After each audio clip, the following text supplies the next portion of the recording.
ফেসবুকে ইউটিউবে কমেন্ট করছে, গালি দিচ্ছে, ইসলামকেও কি কষ্ট দিতে শেখায়? কিন্তু আপনাকে বলে দিই, আল্লাহর কাছে যতগুলো পাপ আছে সব থেকে নিকৃষ্ট পাপের নাম হচ্ছে শিরকের পাপ। আল্লাহর যে ক্ষমতা, সে ক্ষমতা আর কারো কোরআনে আছে, যদি তোমার চোখের সামনে আল্লাহ বিরোধী কাজ হয়, রাসূল বিরোধী কাজ হয়, শিরকের কাজ হয়, হয় হাতের দ্বারা রুখে দাও, তা না হয় জবানের দ্বারা, তা না হয় সেই জায়গা থেকে ঘৃণা করে সরে চলে যাও। আল্লাহর কাছে যতগুলো পাপ, নিকৃষ্ট পাপ হচ্ছে শিরকের পাপ। আল্লাহর যে ক্ষমতা, সে ক্ষমতা আর কারোর আছে? আমাকে একজন বন্ধু বললে, আরে আপনার নামে মিথ্যাচার করছে। আর দেখুন, অনেকগুলো আমাদের দেশে দেখবেন কীর্তন করে, কীর্তনিয়া, অনেকগুলো পণ্ডিতের বয়ান আমাকে পাঠিয়েছে। তারাই বলছে আমাদের ধর্মে মূর্তি পূজা নেই। তারাই বলছে, আমি জানি না, তারা বলছে, তাদের কিতাব থেকে বলছে, তাদের শ্লোক থেকে বলছে। চলো, যে করছে তার আস্থা, তার বিশ্বাস, সে করবে, কিন্তু একটা মুসলমানের জন্য হারাম, শিরকের পাপ।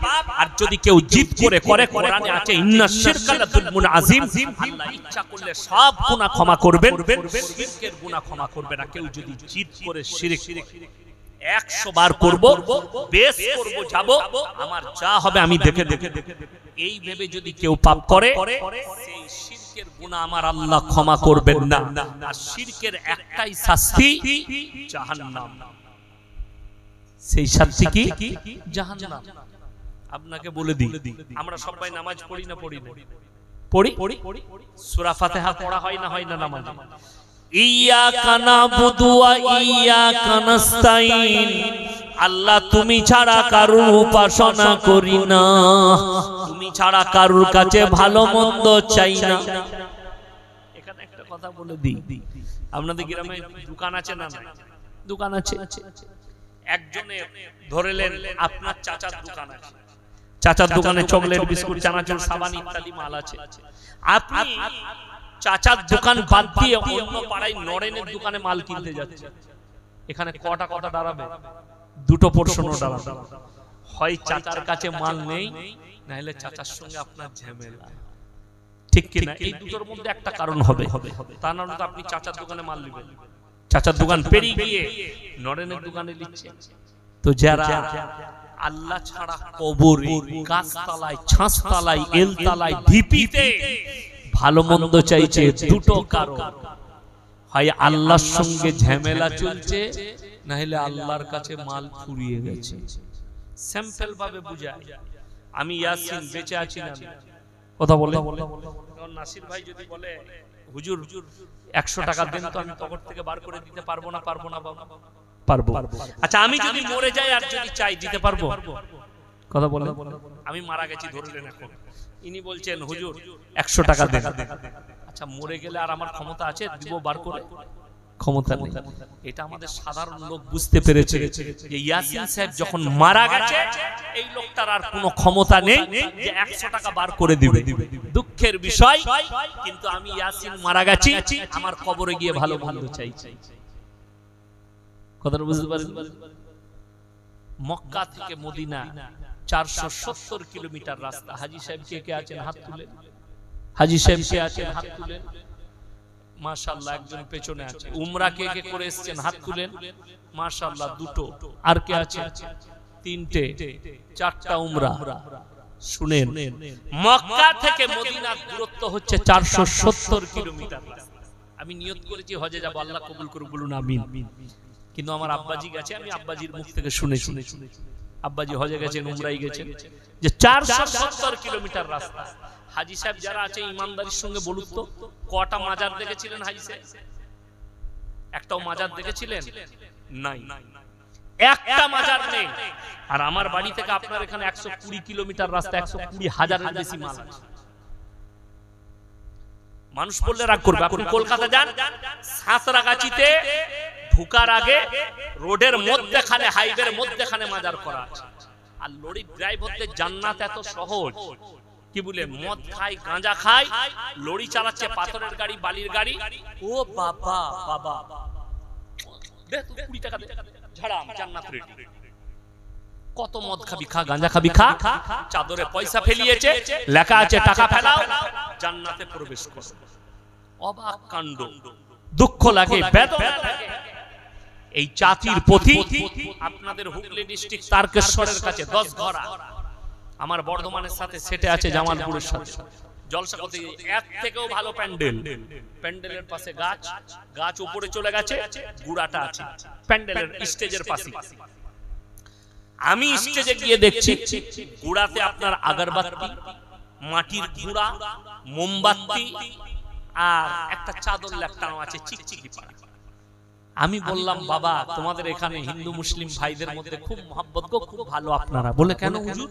আমি এই যে এখানে ওনারা পুজো পাঠ করে তোমরা এখানে জলসা করছো। বলছে হুজুর ওটা আমাদের। আমি বলি ওখানে কে আছে? বলে বুড়ো পীর সাহেব আছে। এর থেকে দুঃখ আর কি আছে? বুড়ো পীর সাহেব। ইমানদারির সঙ্গে বলুন, একজন অমুসলিম ভাই মাটির মূর্তি রেখে যদি সিজদা করে সেটা যদি শিরক হয়, তুমি গাছতলায় মাটির খোঁড়া রেখে সিজদা করবে, এটা কি করে শরীয়ত হতে পারে? আপনাকে দেখিয়ে দেব উত্তরপ্রদেশে, মুর্শিদাবাদে, মালদায়, দিনাজপুরে আপনাকে দেখিয়ে দেব। জানে বড় পীর আব্দুল কাদের জিলানী রহমতুল্লাহ আলাইহির মূর্তি তৈরি করে এরা উপাসনা করে বাড়িতে।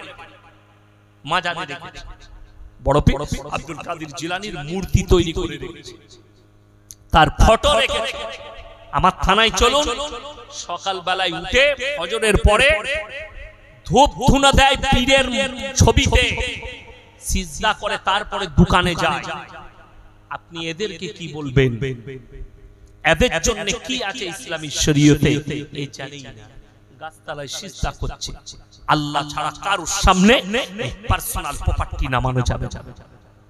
আজকে আপনি দেখুন আপনার এলাকায় আমরা অনেকে জানি, অনেকে বলেন, দাবি করেন দাদা হুজুর পীর কেবলা রহমতুল্লাহ আলাইহিকে মানে, অথচ হাওড়া হুগলি 24 পরগনার লোক যারা মুখে দাবি করছে আমি দাদা হুজুরের অনুসারী, দাদা হুজুরকে মহব্বত করি, অথচ বাস ভাড়া করে আজমিরে গিয়ে বউকে নিয়ে সিজদা দিয়ে আসছে।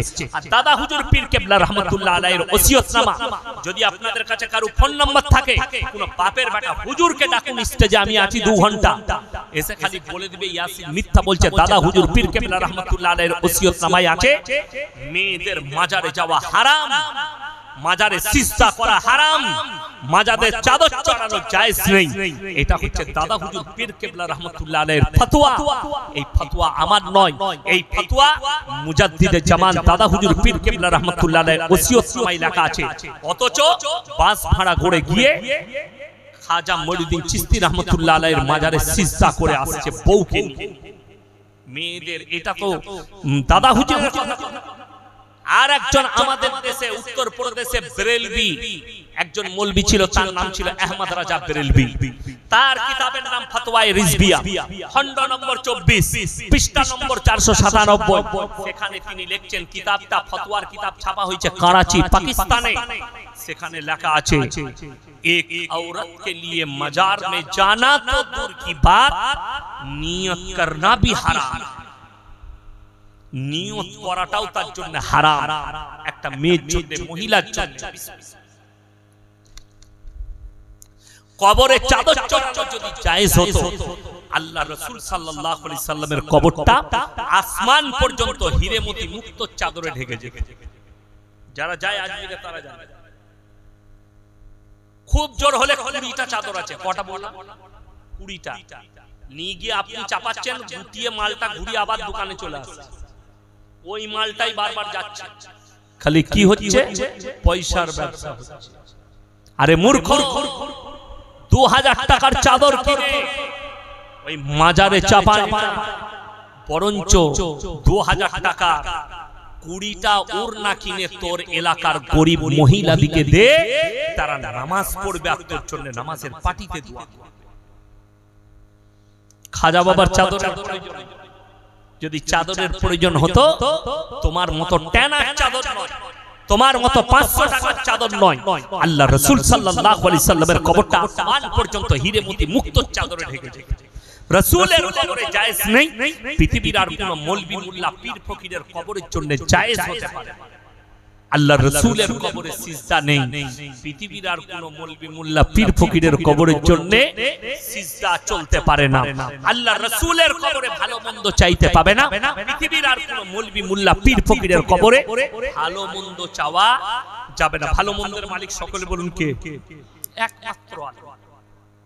ভালো মন্দের মালিক একমাত্র আল্লাহ। আজকে কষ্ট লাগে কি বলুন তো? আপনি চলুন আজমিরে চলুন, পাথরচাবড়িতে চলুন, আপনি আপনার মুম্বাই আছে হাজী আলী বাবার মাজারে চলুন, বড় লোকরা দামি লোকরা মাজারে গিয়ে ভালো মন্দ চাইছে, আর যারা ভিখারি তারা বাইরে বসে আছে, আপনি ফিরে এলি আপনাকে বলবে টাকা দে। সেও জানে মাজারে গিয়ে টাকা পাওয়া যাবে না, টাকাটা তোর পকেটে আছে আমি পাবো। তুমি মাজারে চাইছো আর সে চাইছে তোমার কাছে, তুমি তোমার পার্থক্যটা তার সাথে করে নাও, তুমি তার সঙ্গে তোমার মিটটা করে নাও। দেনেওয়ালা জাতকে সকলে বলুন আল্লাহ। হায়াতের মালিক, ভালো মন্দের মালিক, কল্যাণ অকল্যাণের মালিক একমাত্র আল্লাহ। আল্লাহ ছাড়া কেউ ভালো মন্দ দিতে পারে না। আমি একটু আগে বুঝালাম, আমি ইয়াসিন মারা গেছি, আমি আপনাকে 100 টাকা দিবার ক্ষমতা রাখি না, বেঁচে থাকতে দিতে পারতাম, চাইলে মরে যাওয়ার পরে দিতে পারি না, তাহলে আমার কবরে চাইলে আমি তোমাকে কি করে ভালো মন্দ দিতে পারি? আমার ভাই, আমার বন্ধুগণ, দুঃখ ওইটাই যে আপনি কবরে গিয়ে ভালো মন্দ চাইছেন, কিন্তু আপনার জানা আছে এই পাপ এত নিকৃষ্ট পাপ, এত নিকৃষ্ট পাপ। আল্লাহ রাসূল সাল্লাল্লাহু আলাইহি সাল্লাম বললেন, আল্লাহর নবীর একজন সাহাবী বললেন, ইয়া রাসূলুল্লাহ, শিরক কি এমন পাপ যে মানুষ জিনা করলে আল্লাহ ইচ্ছা করলে ক্ষমা করে দিবেন, চুরি করলে আল্লাহ ক্ষমা করে দিবেন ক্ষমা চাইলে, যদি অন্যান্য পাপ করে আল্লাহ ইচ্ছা করলে ক্ষমা করে দিবেন, শিরকের পাপ কেউ জেনে বুঝে কেন আল্লাহ ক্ষমা করবেন না? আমার রাসূল সাল্লাল্লাহু আলাইহি সাল্লাম উত্তর দিলেন, কি জানেন? তোমার স্ত্রী, তুমি কি আর একটা স্বামী মেনে নিতে পারবে? ইয়া রাসূলুল্লাহ, আমি বেঁচে থাকতে কি করে আমি মেনে নিতে পারি? কেউ পারবো আমরা? যে আমার স্ত্রী আছে, আমার স্ত্রী যদি আমাকে বলে ইয়াসিন সাহেব আমি আর একটা স্বামী ব্যবহার করতে চাই, আর একটা স্বামী রাখি, আমি মেনে নিতে পারবো? কেউ পারবে নিজের বাপ থাকতে আর একটা বাপকে মেনে নিতে? পারবে না। আল্লাহ রাসূল বললেন, তুমি যদি সামান্য তোমার স্ত্রী আর একটা স্বামী মেনে না নিতে পারো, আমার আল্লাহ সৃষ্টিকর্তা গোটা পৃথিবী তোমার আমার সকলের গোটা কায়নাতের সৃষ্টিকর্তা আল্লাহ, তুমি তাকে বাদ দিয়ে তার সৃষ্টির কাছে ভালো মন্দ চাইবে, তার সৃষ্টিকে মালিক মনে করবে, আমার আল্লাহ কেমন করে মেনে নেবে? আমার বন্ধুগণ, ওই জন্য যতগুলো পাপ আছে শিরকের পাপ, নিকৃষ্ট পাপ, আমার মায়েরা সব থেকে বেশি শিরকে জড়িত। ছেলে হচ্ছে না শিরক। আপনি দেখুন আমাদের দেশটা তো বাবারা শেষ করলে বাবারা, আমাদের কিছু বাবা আছে, আমি বললি খারাপ মৌলবি, আমাদের দেশে কতগুলো তাবিজ ব্যবসায়ী মৌলবি আছে আপনি হিসাব করতে পারবেন না। কারুর তাবিজে বেটা ছেলে হয়, কারুর তাবিজে ছেলে হয়ে যাচ্ছে, কারুর তাবিজে বরকত হয়ে যাচ্ছে, অথচ বরকতের তাবিজ দিচ্ছে ইয়াসিন হুজুর, কিন্তু নার্সিংহোমের মালিক হচ্ছে নাসির ভাই। আমি হতে পারবো কত বুঝতে পারেন? আমার বেতন মাদ্রাসায় 12,000, নাসির ভাইদের নার্সিংহোমে কত ইনকাম আমি বলবো না, ওনারা জানেন। তবে আশা করি 12,000 ইনকাম নয়, ঠিক বললাম না ভুল বললাম? মাসে 1 লাখ 1.5 লাখ তো বটে একটা নার্সিংহোমে ইনকাম। কতগুলো বেড আছে, কত রোগী, কত ওষুধ বিক্রি, ডাক্তার, 1 লাখ টাকাও ধরেন। তো এই লোক যদি আমাকে বলে হুজুর বরকতের তাবিজ দেন, তাবিজটা আমার আগে দরকার নাই না, আগে তো আমার দরকার। আমি তো নিজের বরকতই আনতে পারলাম, বরকত তাবিজের দ্বারা আসে না, বালা মুসিবত তাবিজের দ্বারা দূর হয় না। বালা মুসিবত যদি দূর হয় আর বরকত যদি চান, রাসূল আকরাম সাল্লাল্লাহু আলাইহি সাল্লামের হাদিস, যারা 5 ওয়াক্তের নামাজি হবে মৃত্যুকাল পর্যন্ত আল্লাহ তাদের রুজিতে কোনোদিন কমি দিবেন না। জোরে বলুন সুবহানাল্লাহ। আল্লাহ রাসূল সাল্লাল্লাহু আলাইহি সাল্লামের হাদিস, যারা আল্লাহর রাস্তায় দিনের পথে থাকবে মৃত্যুকাল পর্যন্ত আল্লাহ তাদেরকে ইজ্জতের রুজি দান করবেন। জোরে বলুন সুবহানাল্লাহ। এটা রাসূলের সহিহ হাদিস।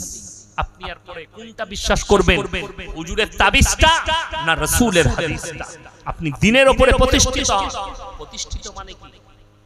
আপনি নিজে নামাজি শুরু হলে হবে না, আপনার ফ্যামিলিতে কি আছে। যে বাড়িতে রুজির বরকত চান, আল্লাহ রাসূলের হাদিস আছে এশার নামাজের পরে যে বাড়িতে সূরা ওয়াকিয়াত তেলাওয়াত হবে আল্লাহ তাদের কামায়ে বরকত দেবেন। জোরে বলুন সুবহানাল্লাহ। আপনি করেছেন আপনার বাড়িতে সূরা ওয়াকিয়াত তেলাওয়াত, আপনার বিবি করে, দুঃখটা তো ওই জায়গায়। আপনি আপনার ছেলের বিয়ে দিচ্ছেন, বৌমা দেখতে যাচ্ছে, দেখতে গেছে, ও উন্না মাথায় ঢাকা দিয়ে এসে বসেছে, মনে হচ্ছে আর মতো আউলিয়া আর কেউ নাই পৃথিবীতে। হ্যাঁ মা, তুমি কোরআন পড়তে জানো? জি। নামাজ পড়ো? জি। শ্বশুর দেখলে আমার বউ মাথা হইলে নামাজি আর মারাত্মক কোরআন তেলাওয়াত করে। সূরা ফাতিহাটা শোনাও তো। আলহামদুলিল্লাহি রাব্বিল আলামিন, সূরা ফাতিহা শুনিয়ে দিলেন। এ দেখলে দারুণ বৌমা পাচ্ছি আমি। যেদিন থেকে বিয়ে হয়েছে আর কোনদিন নামাজও পড়ে না, কোরআনও পড়ে না। শ্বশুর শাশুড়ি কোনদিন জিজ্ঞেস করে না, বৌমা তুমি তো বিয়ের আগে বলেছিলে আমি কোরআন জানি, আমার বাড়িতে ক খতম কোরআন পড়লে, নামাজ 5 ওয়াক্ত পড়ছো না কেন? কোন শ্বশুর প্রশ্ন করেছে? কোন শাশুড়ি প্রশ্ন করেছে? আর তুমি বরকত চাও তাবিজের। এইটাই তো হচ্ছে সমাজের দুঃখ। অথচ আপনি বলছেন আমি ইসলামের উপরে প্রতিষ্ঠিত আছি, আপনার বাড়িতে নামাজ নেই, আপনার পরিবারে নামাজ নেই, আপনার পরিবারে দ্বীনদারি নেই। তা না হলে মুসলমানের আকীদা এটা কি করে হতে পারে? মেয়েদের আকীদা সূর্য গ্রহণ হলে, চন্দ্র গ্রহণ হলে যে মেয়ের পেটে বাচ্চা আছে তার কোনো কাজ করা যাবে না। সেলাই করলে কান ফুটা হবে, কিছু যদি কাটে, মাছ পাঁচ কাটে, তার ঠোঁটটা কাটা হবে। আজকে জানে এনারা নার্সিং চালাচ্ছে, এনারা বুঝতে পারছে। এমন রোগী আসে তার পেটের রোগ আছে, তার লিভার ফুলে আছে, অথচ সে 15টা তাবিজওয়ালার কাছে ঘুরে বেড়াচ্ছে। আর আমাদের দেশের কিছু আছে এমন জামা মেপে রোগ বলে দিচ্ছে। আর ইনাদের ল্যাবরেটরিতে রক্ত পরীক্ষা হচ্ছে, মাল ধরা পড়ছে না কি হয়েছে। ঠিক বললাম না ভুল বললাম? কলকাতায় আচ্ছা ল্যাবে রক্ত পাঠাচ্ছে, কোনো রোগ নাই, ধরা পড়ছে না। কিন্তু একটা মিজান ভন্ডর কাছে জামাটাকে হাতে করে মেপে আর কি হয়েছে, অমুক হয়েছে, রোগ বার করে দিলে। আমি অবাক, জামাতে রোগ বলে দিচ্ছে। এর থেকে বড় ধোঁকার প্রতারণার কিছু আছে? আর মানুষ সেখানে ছুটে যাবে। আজও এমন গন্ড মূর্খ আছে যাদের কাছে ইলম কালাম নাই, দ্বীন নাই, মানুষকে সাপে কামড়াচ্ছে, উঝার কাছে নিয়ে যাচ্ছে, ঝাড়ো দে বিষটা নামিয়ে দাও। সে হারামখোর নিজেই জানে না তাকে কামড়িয়ে দে নিজের বিষটা ঝাড়া করা আগে। কষ্টের বিষয়। অথচ এত দামি দামি অ্যান্টিডোজ বেরিয়েছে। যদি বলেন আগেকার মানুষ তো ঝাড়ফুঁকে বেঁচে যেত, মিথ্যা কথা। তখনকার মানুষ তারা খাঁটি খাবার খেত, কেউ কেউ বেঁচে যেত। তবে কোরআন হাদিসে দোয়া আছে, সেই দোয়ার দ্বারা বিষ নেমে যায়, কিন্তু আল্লাহ চাইলে। এইটা আল্লাহ চাইলে। ওই জন্য দাওয়া আর দোয়া দুটো জিনিসই রাসূল সাল্লাল্লাহু আলাইহি সাল্লাম বলেছেন। দাওয়া দোয়া, আপনি দোয়া করুন, দাওয়া করুন। উন্নত হয়েছে চিকিৎসা। সাপে কামড়িয়েছে, সঙ্গে সঙ্গে হসপিটালে নিয়ে যান, ডাক্তারের আন্ডারে ফেলে দেন। এই সাপে কামড়িয়েছে, তাকে অ্যান্টিডোজ দিবে, রোগীটা বেঁচে যাবে। এখন প্রত্যেকটা সাপের বিষের অ্যান্টিডোজ বেরিয়েছে। নার্সিংহোমে নিয়ে যান, ডাক্তারের কাছে নিয়ে যান। আজকে মানুষ ওই জায়গায় আছে যে আজও ওই ভণ্ডদের কাছে নিয়ে যাচ্ছে।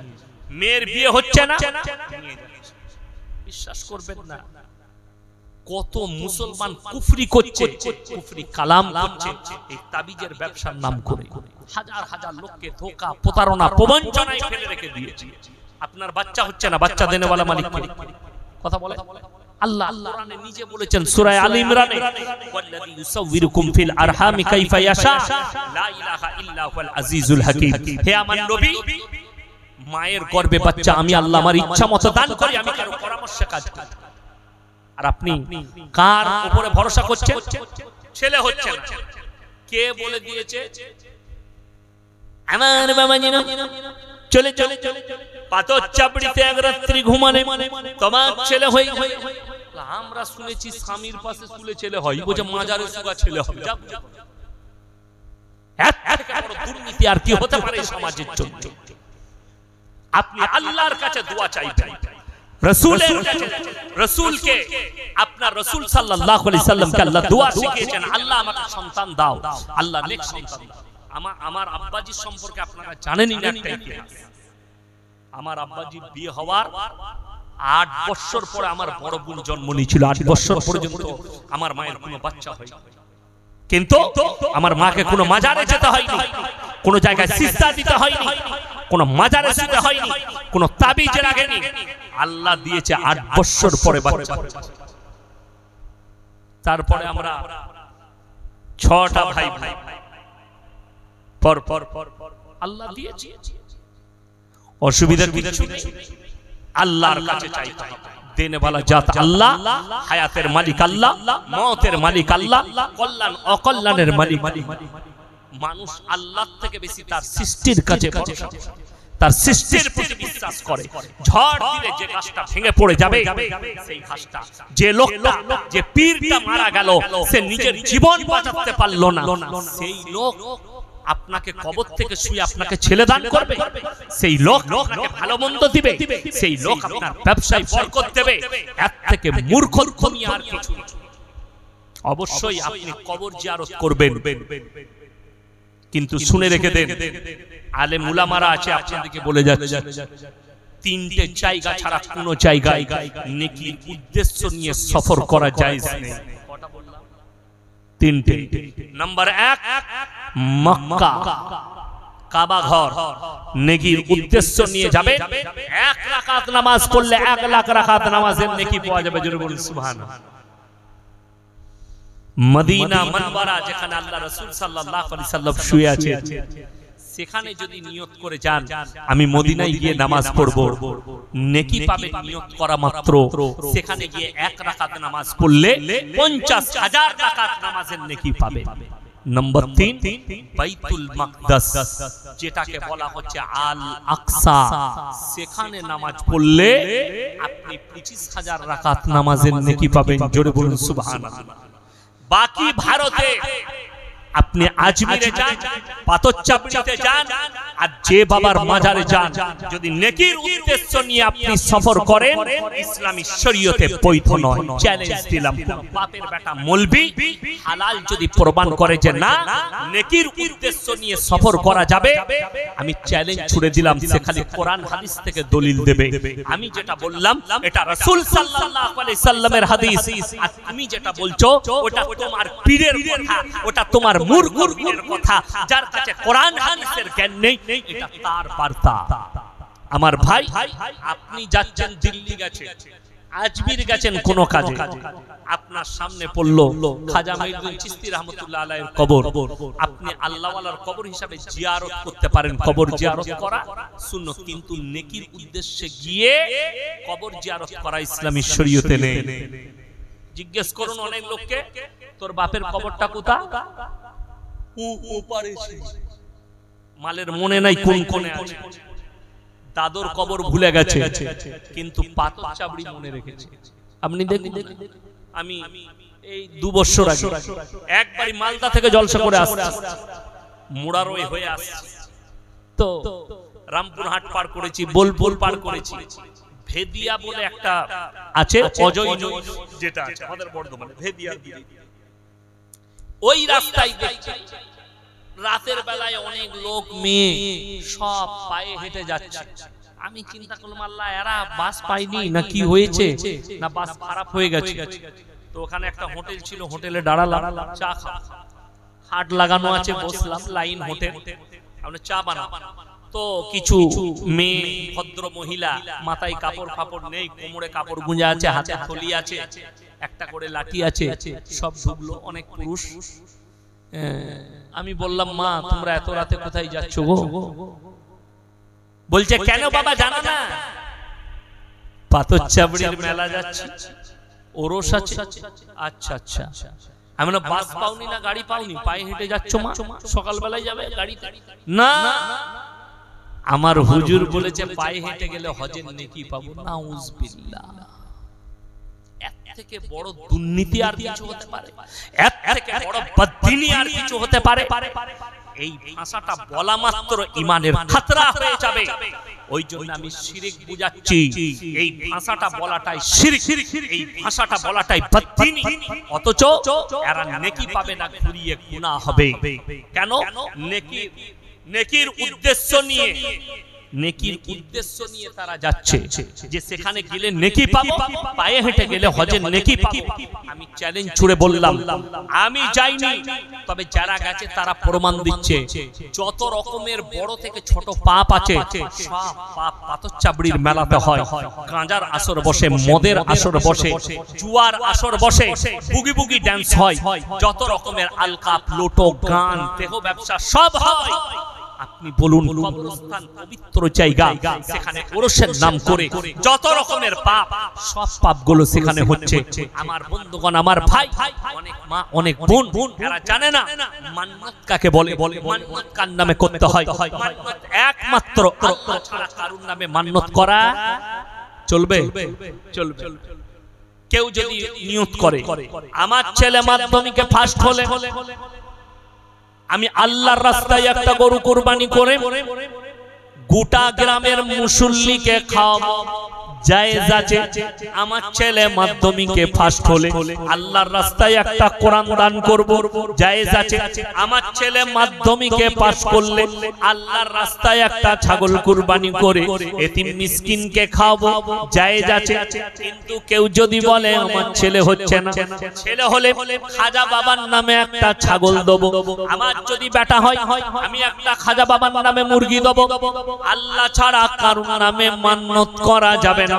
কোরআন সূরা বাকারা, ইন্নামা হাররামা আলাইকুমুল মাইতাতা ওয়াদ-দামা ওয়া লাহমাল খিনজির ওয়া মা উহিল্লা বিহি লিগাইরিল্লাহ।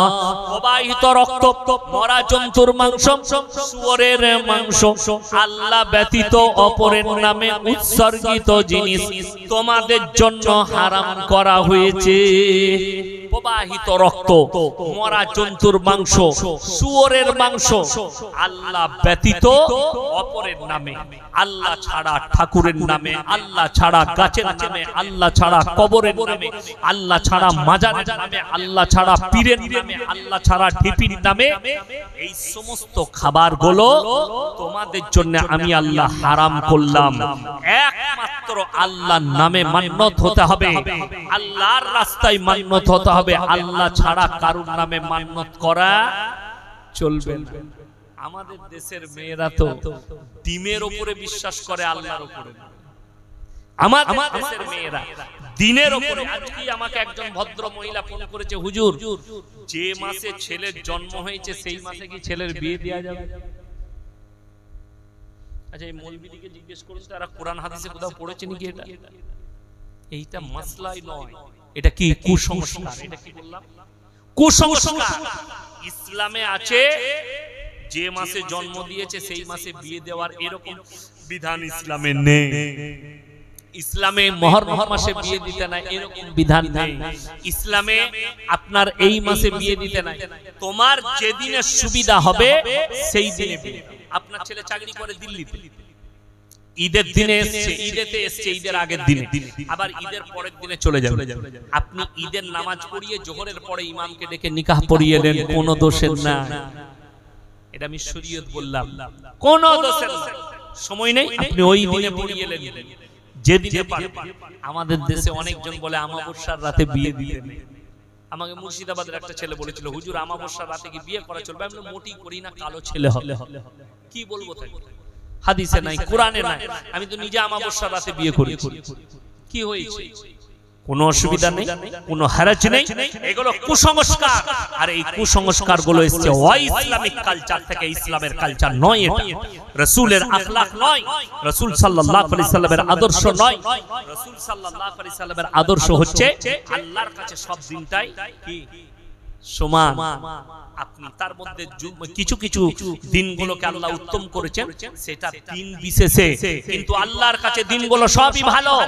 আপনার যেদিনে ইচ্ছা যাবে, যেদিনে সুবিধা হবে, যেদিনে সুবিধা বুঝবেন সেই দিনে আপনি নিকাহ করিয়ে নেন, সেই দিনে আপনি বিয়ে পড়িয়ে দেন, কোনো অসুবিধা নেই। এই কুসংস্কারগুলো আমাদের নারীদের মধ্যে, মায়েদের মধ্যে আছে। আল্লাহ হেফাজত করুক, বলুন আমিন। দ্বিতীয় নম্বর সবথেকে নিকৃষ্ট পাপ, ওয়ালা তাকতুলু আওলাদাকুম খাশিয়াতা ইমলাক নাহনু নারযুকুহুম ওয়া ইয়াহুম। হে নবী বলে দাও, তোমরা দরিদ্রতার ভয়ে তোমাদের আওলাদকে কতল করো না। দরিদ্রতা, পেটে একটা বাচ্চা আছে আর একটা বাচ্চা চলে এসেছে, অনেকজন মনে মনে ভাবে এই বাচ্চাগুলোকে খানা কিভাবে খাওয়াবো, মানুষ কি করে করব, অর্থাৎ এই বাচ্চা তো রাখা যাবে না, নষ্ট করে দিই। জিজ্ঞেস করুন নাসির ভাইরা নার্সিংহোম চালান, ইনাদের নার্সিংহোম লেখা আছে এখানে বাচ্চা নষ্ট করা হয় না, দণ্ডনীয় অপরাধ সরকারে। কেউ যদি পেটের বাচ্চাকে হত্যা করে এটা সরকারি অনুযায়ী দণ্ডনীয় অপরাধ। কেউ লুকিয়ে করছে সেটা তার ব্যক্তিগত ব্যাপার, কেউ গোপনে করছে সে আল্লাহর কাছে জবাব দেবে। কোন ডাক্তার যদি এই পাপ করে আর এই ওষুধ দেয়, কোন ব্যক্তি গিয়ে বলল আমার পেটের বাচ্চা নষ্ট করব, সে ডাক্তার যদি মুসলিম হয় অমুসলিম হয় সে পাপ কাজ করলো। যদি বলেন কেন, কোরআনে আছে কোন মানুষ যদি কোন নিরীহ মানুষকে হত্যা করে সে গোটা মানব জাতিকে হত্যা করলো। কোন মানুষ যদি কোন মানুষের প্রাণ বাঁচায় সে গোটা মানব জাতির প্রাণকে বাঁচালো। যদি বলুন সুবহানাল্লাহ। আপনি চেষ্টা করুন। এরপর দেখুন, কোন মানুষকে মার্ডার করলে ওটা ভালো কাজ না খারাপ কাজ? খারাপ খারাপ খারাপ। আর কিছু মানুষ নিজের পেটের বাচ্চাকে হত্যা করছে। একটা ছোট্ট ঘটনা শোনাই, কোন রাজ্যের বলবো না, কোন জেলার বলবো না, আমাদের বর্ধমান টাউনে হয়েছিল কোন নার্সিংহোম। এক ভদ্র মহিলা, তার একটা বাচ্চা হলো মেয়ে ছেলে, সুন্দর মেয়ে ছেলে। তো সে যখন দেখলো আমার মেয়ে হয়েছে, সে নার্সিংহোম ওয়ালা দিকে বলল এই ছেলেটা কেউ কি দিয়ে দাও। বলে কেন? বললে এই ছেলে নিয়ে আমি বাড়ি যেতে পাবো না, আমার সংসার তাহলে হবে না। আমার পরিবার বলেছে যে এরপরে যে বাচ্চাটা হবে ওটা যদি মেয়ে হয় এই বাড়িতে তোমার আর ঠাঁই নেই এবং ওই মেয়েকে মেরে ফেলবে। সে মা চিন্তিত, মা বললে সুন্দর ফুটফুটে মেয়ে আমি কি একে মেরে ফেলতে পারি? এমন লোক ডাকুন যার বাচ্চা নেই, বাচ্চাটা নিয়ে নিন। তো যাই হোক, আমার এলাকারই একটা লোক, তার বাচ্চা হয়নি, সে সেই দিনে নার্সিংহোমে গেছে, খবর শুনে ছুটে গিয়ে বাচ্চাটা নিয়ে নিয়েছে। তো শর্ত রাখা হয়েছে যে না এক ঠিকানা তাকে দেওয়া হবে না তার ঠিকানা এরা জানবে, ও কেউ উভয়ে কারুর ঠিকানা জানবে না। বাচ্চা নিয়ে যাচ্ছ, নিয়ে চলে যাবে। এ পয়সাও দিতে চেয়েছিল, সেই ভদ্র মহিলা পয়সা নেননি। সে আপনার গিয়ে বলে দিবে আমার বাচ্চা মারা গেছে, বাচ্চা মরা হয়েছে। এরপর বুঝে এই বাচ্চা মানুষ হচ্ছে কার কাছে, এ নিজেও জানে না এটা আমার বাপ আর মা। একদিন রাস্তায় দেখা হলো, আমি তাকে বললাম চকলেট খাচ্ছ, একটা আমাকে দিবে? তো এত সুন্দর ভাষা, লেন আপনার দরকার পড়লে আপনি খান, মজা খেয়ে দেখুন। তার ভাষা শুনে আমার কষ্ট হলো। এরকম ফুটফুটে সুন্দর মেয়ে মা বাড়িতে নিয়ে গেলে তাকে তালাক দেবে, তাকে ছেড়ে দেবে। তার মা কত কষ্ট পাচ্ছে যে আমার বাচ্চা কার কাছে মানুষ হচ্ছে। এই বাচ্চা যখন বড় হয়ে জানতে পারবে এটা আমার আসল বাপ মা নয়, যখন কেউ বলে দেবে আর তখন বুকটা ফেটে যাবে, আমাকে যে জন্ম দিয়েছে সে মা কোথায়, সেই মা কোথায় আছে। ওই জন্য কোরআনে মা বাপের যে মর্যাদা দিয়েছে, ওই জন্য ভারতবর্ষে সবাই একবার আলহামদুলিল্লাহ বলুন যে আমরা মুসলমান। এই ভারতের মাটিতে মুসলমানদের একটা বৃদ্ধাশ্রম নেই। একজন মা বৃদ্ধাশ্রম থেকে চিঠি লিখছে তার সন্তানকে, বাবা ছেলেকে শিক্ষা দিস আর না দিস আদর্শটা অবশ্যই দিবি, তা না হলে আমার মতনই তোর ছেলেও তোকে বৃদ্ধাশ্রমে রেখে আসবে। কত ডেঞ্জার চিঠি। অথচ কোরআন বলেছে যে তোমরা তোমাদের মা বাবার সঙ্গে অপব্যবহার করো। ইম্মা ইয়াবলুগান্না ইনদাকাল কিবার আহাদুহুমা আও কিলাহুমা ফালা তাকুল লাহুমা উফিউ ওয়ালা তানহারহুমা ওয়া কুল লাহুমা কাওলান কারীমা। তোমাদের মা বাপ বৃদ্ধকালে বৃদ্ধাক্যে যখন যাবে এমন করে খিদমত করো যেমন জানো তারা উ শব্দটুকু তোমরা করো না। আমাদের অনেক পুরুষ আছে মা বুড়ো হয়ে গেছে, বুড়ি হয়ে গেছে, দেখবেন সন্তান, আমরা যাদের ছেলে আছে তাদের বাচ্চা আছে, তারা কি বলে, আব্বা বাজার যাচ্ছ, আমার লাগি কিন্তু চকলেট আনবে, হয়ে গেল। আবার তখন